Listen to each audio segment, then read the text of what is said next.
Welcome, everyone. Hello. Yes, we are here for episode 8 of Totally Us Unscripted. Yes, we are back again. We're back. Back again. All right. Well, as always, we're going to start off recognizing our Black business owner feature. And that is a person who is, I would say, very dear to Totally Us Unscripted. Okay. It's a person who's a stellar presenter, I would say, Okay. manager, Okay. and an effective communicator. Oh, wow. Yeah. Okay. It's a person who will care for all of your production needs. Oh, wow. Okay. Mm-hmm. And they specialize in project management, inspiring creativity, Wow. problem solving. Person sounds very important. Y'all. Strategic planning. Ooh. Wow. For finished products of businesses, events, visions, ministry. They do branding for projects. Wow. The list goes on and on. Music and media. Whoa. Graphic design and printing. I know I'm amping them up, y'all, but they're pretty dope. They're pretty dope. Yeah. Yeah. You know who it is? I do. Yeah. Yeah, they do fashion and design production too as well. They just produce in all multi-purposes, in the marketplace. Who is it? Before it is none other than Sharita D. Cromell. Wow. Platinum Legacy Productions, y'all. Wow.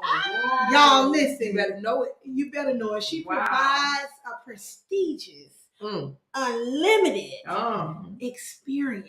Wow. Yeah. Wow, Yeah. I didn't know it was me today. I see what we're doing.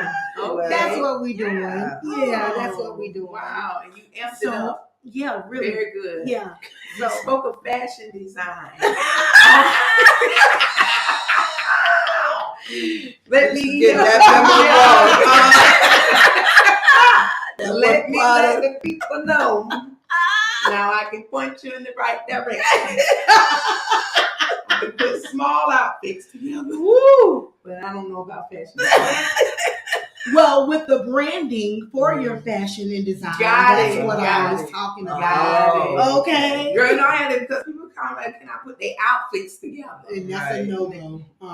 No. Well, we'll just go back to Fort Lauderdale where we went before. Yes. For our featured business owner. Yes. Yeah. But thank you all for featuring my business. Absolutely. Platinum Legacy Productions. Did y'all even know that she had a business?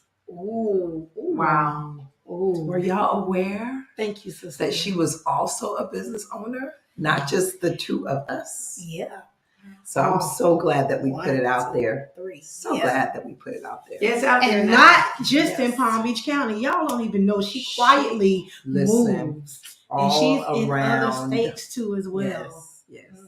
Get that. Well, thank you so much, guys, for putting me out there. But I need to tell the people why we're here. Okay. All right. Let's go. Why are we here? Yes. We are here again to inspire intentional living, but we also want to make connections. And so, here I come with another quote. Okay. All right. Okay. This quote says, "Connection is why we're here.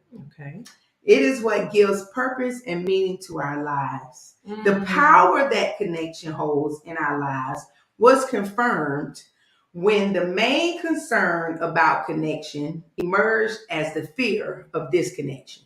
Ooh, okay. The fear that something we have done or failed to do, something about who we are or where we come from, has made us unlovable and unworthy of connection. Wow. Which is why we're here to inspire healthy, intentional living and make connections. Oh, wow. So that's so good. What's been Thank your you. inspiration with these Thank quotes? you, Breen Brown. Oh, yeah, she's pretty dope. Yes. Yeah. So we're not only here just to inspire intentional living, but we're making connections. Awesome. Awesome. All right. So actually, I see what you did there. I and I hear you. Because today we're going to be talking about the connection between our mental health and our relationships. You are very clever. You are very clever. That was good. Very good. Very good. Very good. All right, so we're going to have a very interesting conversation tonight. Yes. And I want to start off by saying that the state of our mental health begins very early. The state of our mental health begins very early. It doesn't begin when we start elementary school. It doesn't begin when we start junior high school. Our mental health development, or the state or the condition of it, begins from the moment that we arrive here. Okay. And so tonight we're going to be talking about different attachment styles and how those attachment styles impacts the relationships that we are able or unable to cultivate as adults. All right. So let's get into it. Yeah. Let's get into it. So the first attachment style that I want to talk about is the anxious attachment style. And so remember I said the state of our mental health begins early. Right. So what does it mean, or what does it look like to be raised by an anxious parent or caregiver? Okay. So that means that sometimes they respond and sometimes they don't respond. Okay. And so what ends up happening is that person now, when they're in a relationship, they have this strong fear of abandonment and rejection, right? Because they didn't have the safety of that consistent child, that consistent parent or caregiver. Right. So when they land in relationships now, they are very, very concerned about, will this person stay or will they leave? Right. So they become hyper vigilant around the threat of this person leaving them. And they are always craving validation within the relationship. So like, tell me that you love me. Do you love me? You know, over and over and over again, you see that play out. Okay. Wow. And so because of that now in the relationship, they prioritize the need of their partner above their own. Okay. All right. They also can be seen as being like jealous and suspicious about their partner's actions. Okay. All right. Also clingy and a poor sense of boundaries you might see in this person. And then lastly, they normally have like a difficult time expressing intense emotions. Because they're already anxious. Because they're anxious, exactly. So they're trying to manage the overwhelming feelings of their emotions while trying to make sure that the person is not going to leave them. Right. So because they probably, when they were growing up, had the fear of experience a lot of rejection. Yep. Too, with their family, with their parents or whomever. So right. All right, I'm following tonight. So the attachment is pretty much based on their experience. Yes, so that's why, again, the state of our mental health begins early. So it begins with how that significant person, people that we were around, how did they attach to us? So their attachment to us was that sometimes they responded, sometimes they didn't. So you walk into that situation not knowing how this person is going to respond, but like, I need your attention, see me, hey, right. Here I am. And they need to be validated. Exactly. Exactly. And now, just a question for me, could that be a parent and a child, or is this just like friends or everybody? It starts out early. Yeah. I guess as you said, it starts out early. And then it segues into all of your other relationships. Right. So is that why sometimes I'm going to bring the educator in me out now? Yes. Is that why sometimes you have parents who can't really, they're very attached to their children. So their children become like their best friend, like in a different unhealthy kind of way? Well, so that's not, I wouldn't say that. But I would say that the parent is inconsistent. That's how I would put it. Okay. They're more inconsistent in the way that they are relating to their child. So it's like you don't necessarily know what to expect. Like one day they may be attentive, and then the other day they may be not attentive. Yeah. So the child themselves become actually anxious. Yeah, you know, because they don't they know. don't know Right. Yeah. that. Yeah, Got it. exactly. They don't know what parent they gonna get that day. Right. Exactly. Got it. Right. Okay. And so So even so, I guess with us and myself too in education, like that's why we see them, sometimes being clingy to us as well, Okay. because they're not getting that at home, or they've Right. been getting the rejection and stuff at home.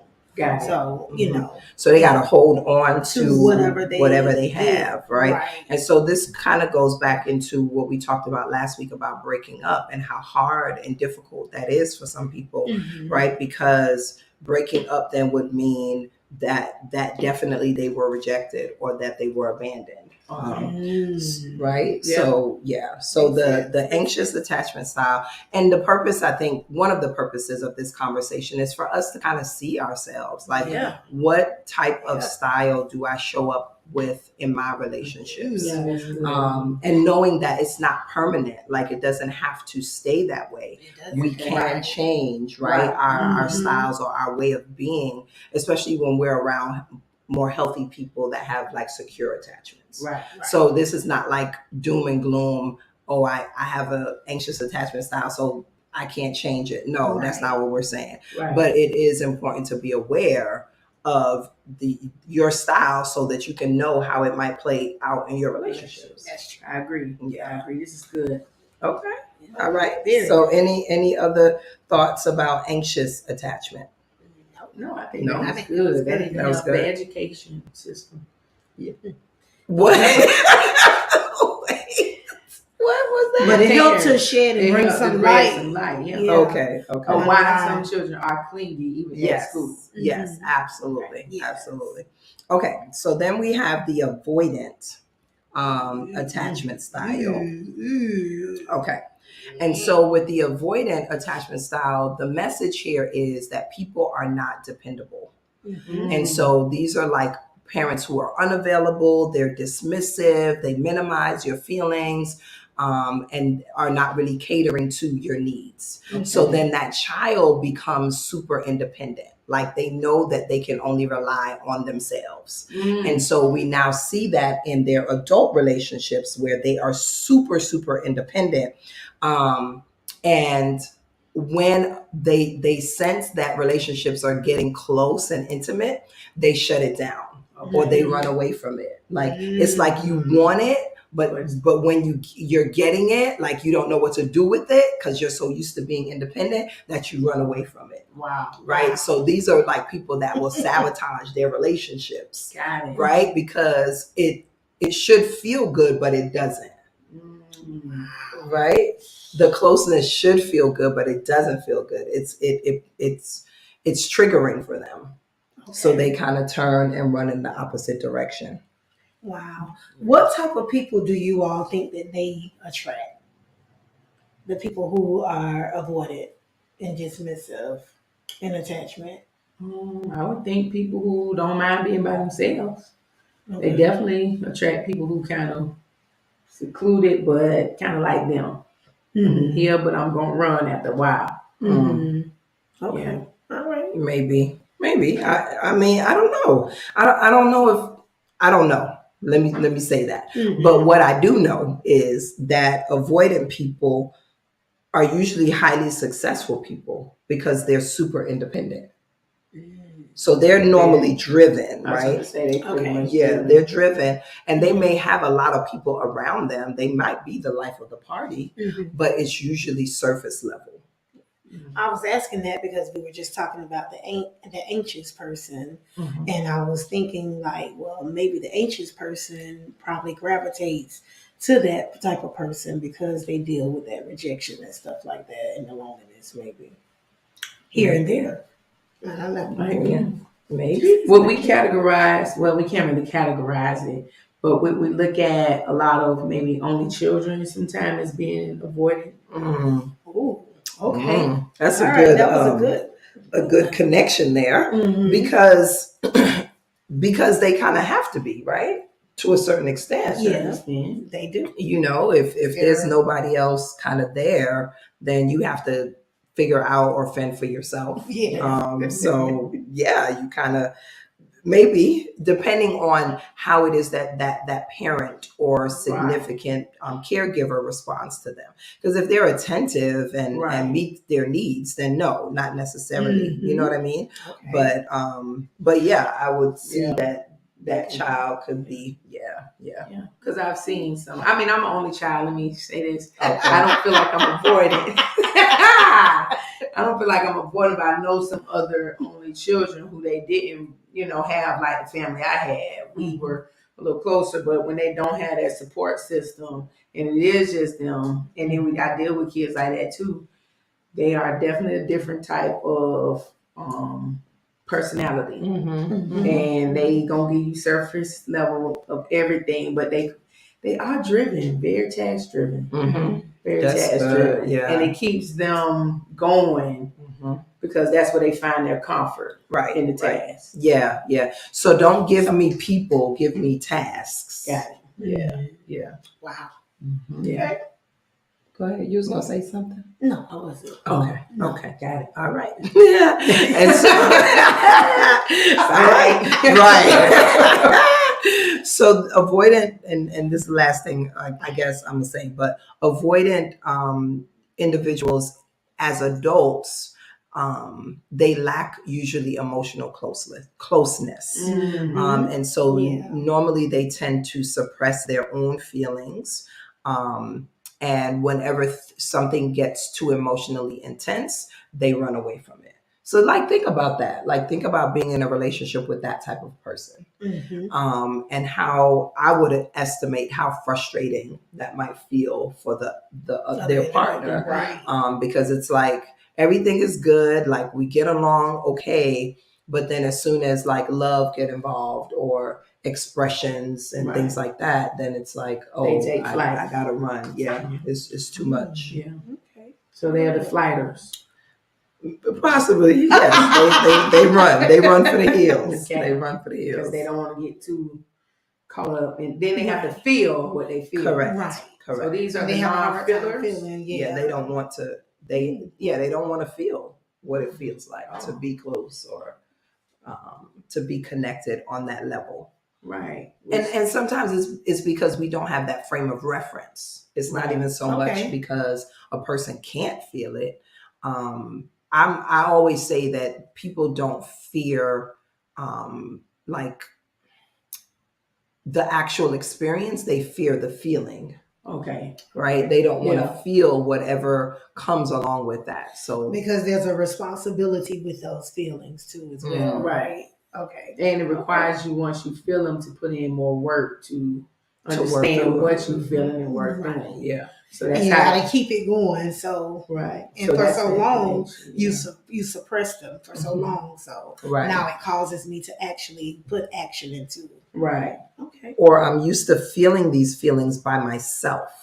And so if I'm feeling it by myself, then I can manage it by myself. Right. But now when I'm in relationships with people, now y'all want me to feel this in front of you? Exactly. Right. And respond and react. Exactly. And then they worry about how others are going to respond to them. Right. Because that's a fear within them too as well. So. And the response may be shaky, and they don't know how people are going to react to their response. Right. Because sometimes our responses, I don't know about this, but the responses of the avoidant seem to be a little shaky.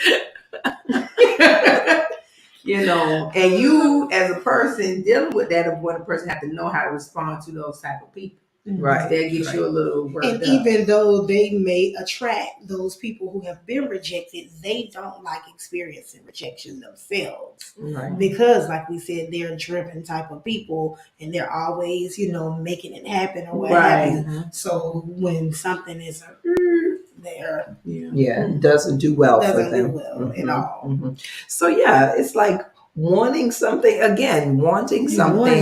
and desiring something, but then when you get it, you don't know what to do with it. Right. That was good. You know? Yeah. And I mean, can't we think of like people like that though? Yeah. Like that they want to be in relationship, Yeah. but do everything within their power to sabotage. Sabotage. And it's just like, and sometimes kind of aggravating. Yeah. Yeah. Especially Because you you want them to on have the it. other side, you want them to have it. Yeah. You want them to experience what you've experienced, but they won't open themselves up to. And they take flight. Yeah. Which can cause the person that's dealing with them want to take flight. absolutely. Yeah. Absolutely. Like, you don't want to deal with that stuff over and over and over. No. Wow. Yeah. After you have exhausted everything, you're like, okay. I mean, we talking about family too now. Don't get us wrong. We talking about family, friends. Yes. You want co-workers. Yeah. You know, think of somebody. Write their name down on paper. 3 names of people that you know maybe Talking about community exhibiting in general. exhibiting some of these attachment styles. Yeah. It may be you. Absolutely. Because I'm trying to see if I trying make to all see of this. yourself. Yeah. I'm over here processing. Yeah, right, I'm over here right. processing and analyzing Yeah. myself too. Me. So Absolutely. that's why I'm a little. It's avoiding anything. Let's see see what work I need yeah, to do. let me see now. Oh, I already know. Let me Man. For see. me. Yeah. Oh gosh. All right. And so one more attachment style. This is, I think, I would say the most complicated. And it's called disorganized attachment style. Okay. And it sounds just like it sounds, like disorganized, meaning that growing up, this child was probably exposed to unstable or ambiguous type of behaviors from their persons or people, right? And so this is when like it's so confusing. Whenever I think of disorganized attachment, I just think of confusion. So let's say a child is starting kindergarten and they are sad and they cry because, of course, that's what kids do. And then a parent turns around and yells at them for crying. Like, I'm confused. what? Yeah, I'm confused. Right. I think I'm giving a natural response. And then you're going to like yell at me for giving a natural response, right? So it's like super disorganized, not knowing what. So put it this way. For a avoidant or an anxious child, they know they're going to get one or the other. Right. But for the disorganized, you have no frame of reference. Like they could just be whoever that day. Dr. Jekyll, you Mr. never Hyde, know what you're gonna get, right? And that's really like where like fear comes in because like that child like literally doesn't know what fears to that expect at all. Yeah. So we see this like in abusive type of situations, alcoholic parents, drug addicted parents, things like that, where you just don't know what type of person you're gonna get for that day. I can imagine that can cause a lot of confusion for children, especially who don't understand. Right. And even for adults, because sometimes you don't understand another adult.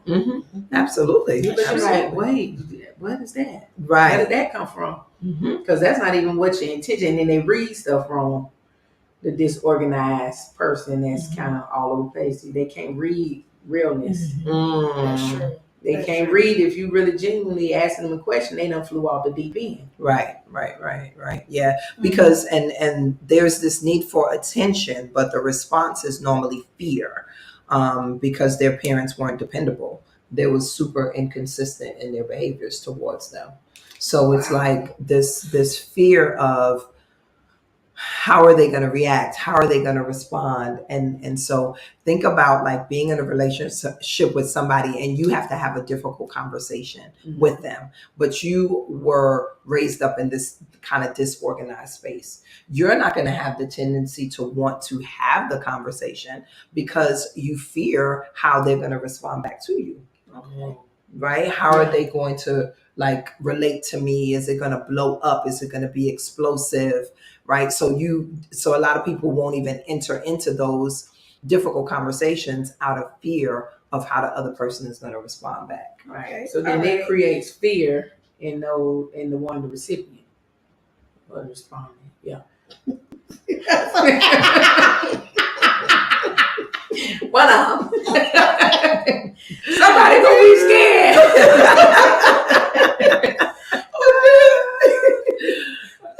So I have a question. Yes, So on the flip side of that, yeah. of a person being, raised in a disorganized family environment, what if, okay, so when a person is raised in, we would generally say a very good, family environment or what have you, can the attachment be a bit too much of closeness? Can you be too close, too close to your family? You feel So the other style, number 4, is the secure attachment, right? okay. And so the secure attachment is when a parent or caregiver is in tuned with you emotionally. So they're able to effectively respond to you emotionally. But to your point, there is something called enmeshment, where you can't tell the mama from the daughter. You can't tell the daddy from the son. Like, everybody's just in everybody's business. Right. I can't make a decision without you. I got to consult with you about everything. I have no sense of my own independent identity. So yes, that is definitely a thing. Okay. Yeah. So brings me then to my next question. And I know we just talked about it last episode about, it being too hard to break up. What if a person is too attached, as we just said before, to their family in an enmeshment? How do you break up with somebody like that, or should you even break up with somebody like that? Like, could that be like a deal breaker with breaking up with someone who is too close to their family in male-female relationship? So is the question? Because they're too attached to their family, Okay. and kind of like you said, they can't make a decision without the mama, the daddy, the sister, maybe the cousin, or what have you. And you're in relationship. Like, is it too? Can it be too much and get to a point where I don't even want to be in relationship with you because I'm really in relationship with you, with your mama, your daddy, and everyone else. Right.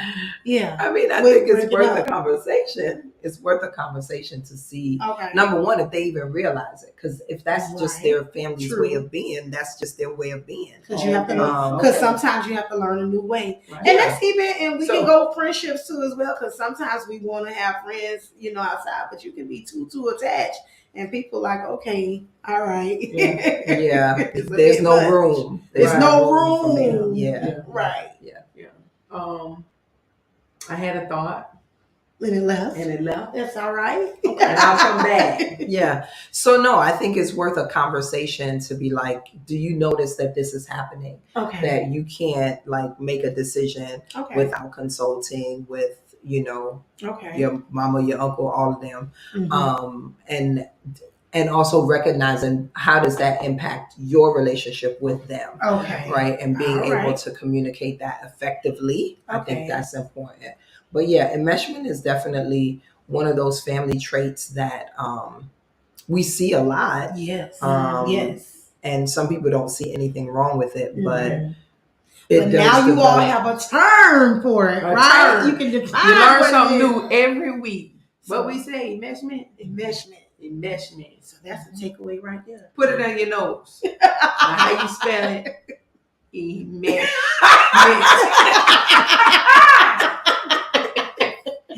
Oh my God. So we have some final things for the audience today. You need to look and think about which attachment style you are, because all of us probably have a piece of this. Right? Oh, absolutely. Right. Absolutely. I am avoidant all day long. For sure. So I guess no one. I really think I'm in that category, but well, I guess I'm getting better. Like you said, knowing what style you are and knowing which one you actually attract. Right. That can become an issue of concern too. And how it deals with their mental health. Right. Because you think you're all right, but you was anxious, you avoidant, you are disorganized, and you in enmeshment. And we definitely want to thank everyone for coming tonight. And any other things before we go, ladies? No, just know your attachment style. Know your style. Know where you at. Mm-hmm. Know who you attached to. We'll see you guys next Tuesday, ready and waiting for our next episode. Thank you for coming and joining us. Thank you.